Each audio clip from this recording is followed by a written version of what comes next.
Hi folks, welcome to another beer review, and shouldn't really be drinking that much considering I'm going to be at Indieman in a few days, but I had booked time off for it, and then work were like, why don't you just take the whole week off, use some of your holiday? So I'm just fucking bored, quite frankly, and I do find that shooting a beer review passes the time. I mean, it is 1:45 in the afternoon and I have eaten, so it's not the end of the world. But yeah, so last night I was in my local Lidl, and I think they've started a new beer festival sort of thing. So I picked up some of the beers that sounded interesting to me, and they also had a Millionaire from Wild Brew Co. So I picked up a couple of cans of that because that's a gorgeous beer. Although last time, I can't remember the last time I had it. It was in cans at the time. They'd moved to cans, but I think I had like one of a slightly older bottle of it, and it was fantastic. And I'd had it a couple of times before then. I think I might have also had it on either cask or keg. Can't really remember. So I picked up a couple of cans of that, and I picked up a can of this from Donkeystone Brewing Company out of Oldham in Lancashire. And this is a can of Kaihe. Is that how you pronounce it? I'm not too sure. And it's a double dry hopped Chinook IPA. Is that a name of like a dragon? Or could it be an old word for dragon? Or some foreign dialect for dragon? I'm not too sure. But because it's like a hybrid of the Donkeystone logo and a dragon, I'm not too sure. It sounds like it could be a word like that. Although admittedly, when I did pick it up, I thought, oh, this is going to be like a chocolate or coffee stout. But no, it's a double dry hopped Chinook IPA, clocking in at 5% ABV. Flying with propellers to your palate is this double dry hopped IPA, dropping flavours of bitter, lemon, lime and grapefruit, and leaving I can't read that because it's such a busy label, beautiful label but busy, making you want to call in support for another refreshment airlift. Hops are Chinook, a combination of both British and US. So very interesting, but I do like that label very much. So there's like other beers from breweries that you know already, so I thought I'll try this because I don't think I've ever had anything from Donkeystone. Am I calling them the right name? Yeah, Donkeystone. I hate that when I'm saying a brewery's name and then I realise I'm saying it completely wrong. Anyway, let's see what we get with this. It's looking more along the lines of a West Coast, which you kind of would expect considering it's showcasing the Chinook hop. Loads of carbonation in there. Get it all in. Scratch my nose stealthily. So yeah, it's nice not to be a hazy, a luminous yellow IPA, but very nice indeed. Dirty glass, obviously. There's a little bit of cloudiness there, but nothing too major. It's got that sort of burnt orange, amberish yet golden look. Gets obviously a little bit more thinner in colour in the shaft of the craft master. Head dissipated really quickly, as you saw with that rushing carbonation there. Looking very nice indeed. So let's see what we get on the nose.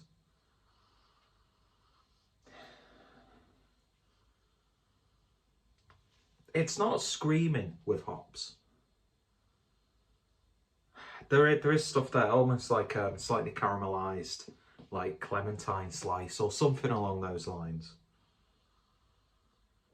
A little bit of it is a malty, more on the malty side of things.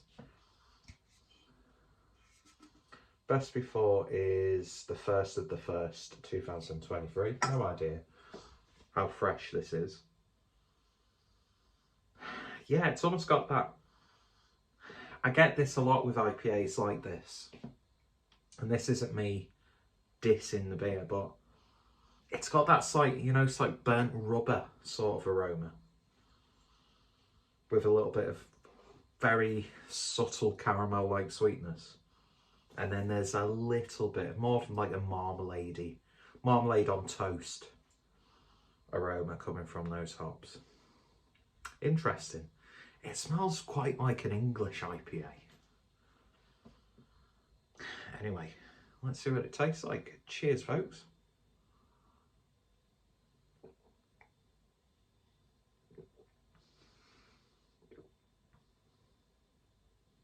Yeah. What it lacks in the nose more than makes up for on the flavour. Oh, that's lovely. It's a lovely little beer, that.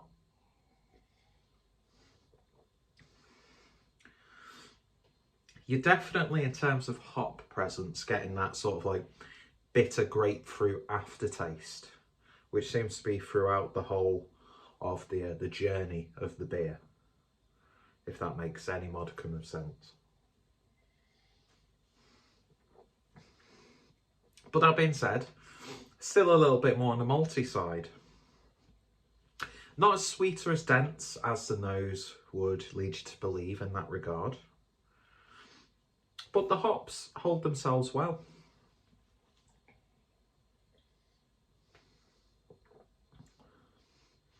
And Chinook isn't exactly, you know, a hop that tends to excite a lot of people, really. Let's be honest. A lot of people now, and there's probably been a shit ton of newer hops being released since this, because I don't really pay too much attention to that side of things when it comes to beer. All I'm going to say is I'm just fucking glad that it's not a New Zealand hopped beer, because I'm sick of seeing these really nice sounding beers and then finding out that they're like exclusively New Zealand hopped, because I don't like New Zealand hops. They're just always too dry and too brutish for me. That's not to say there's nice utilisations of those hops, but that's the most like common thing that I get. And for my palate, it's unsatisfying when I have those IPAs. So I'm happy that we've got a Chinook, because Chinook, you don't really see too many people use it. You know, people are like using Strata, people are still, you know, abusing beers with Citra.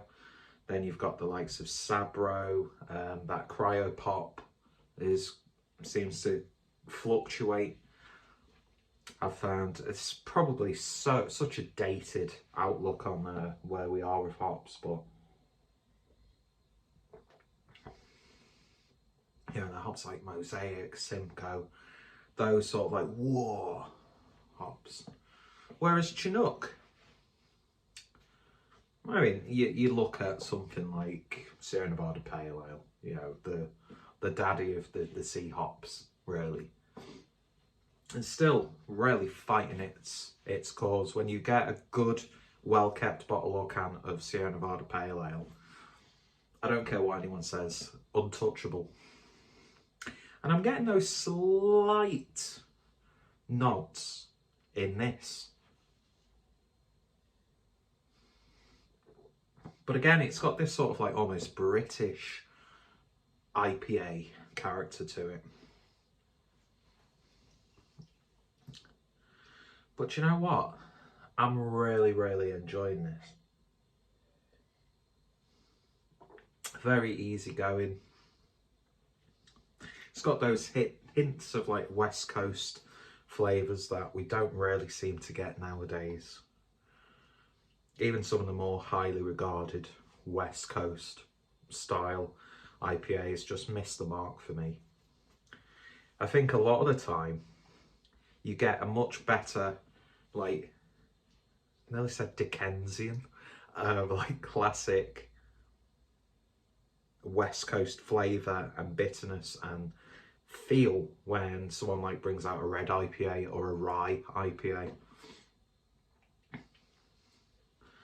But yeah, I'd definitely pick up another couple of cans of this next time I'm in Lidl.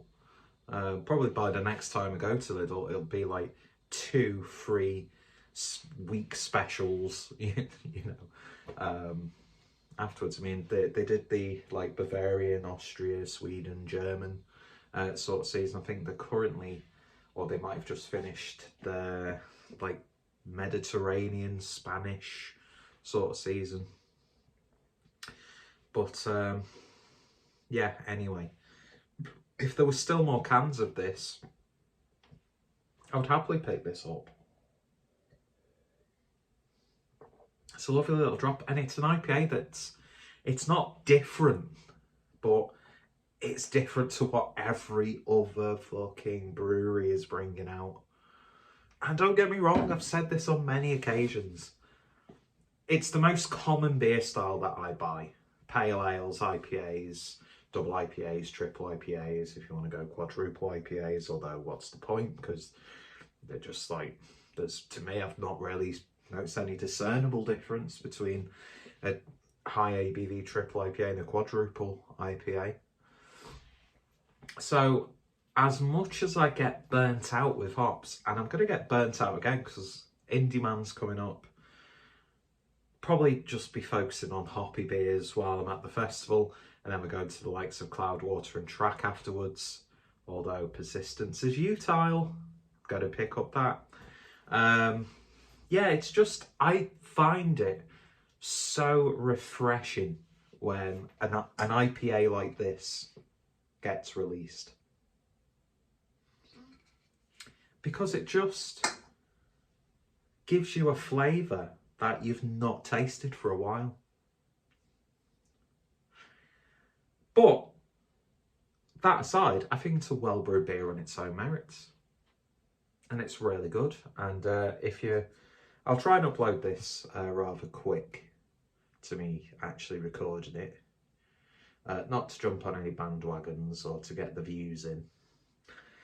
I've tried doing that before, it never fucking works. Although you see these other channels, not just beer or food related, who just come along and all of a sudden they've got like thousands of subscribers within a couple of weeks. Fair play to them. Yeah, especially in this YouTube landscape where every decision YouTube makes is against the bread and butter content creators. Whereas like, oh, such and such wants to set up a YouTube channel. Like, I mean, look at like the whole Zac Efron stuff. Just like instant, like priority, monetization straight away. Probably the partnerships and paid side of stuff has already been agreed long before they've even approached these like celebrities. But anyway, that's another discussion for another day. Regardless, don't know how to say it, so I won't say it again. From Donkeystone Brewing Company out of Oldham. Definitely worth a try. And yeah, I very much like it. And it's actually got quite a dry finish as well. So yeah, that's it for now. If you've tried it, let me know your thoughts, opinions down below. If you're a fan of Donkeystone, what beers should I look out for?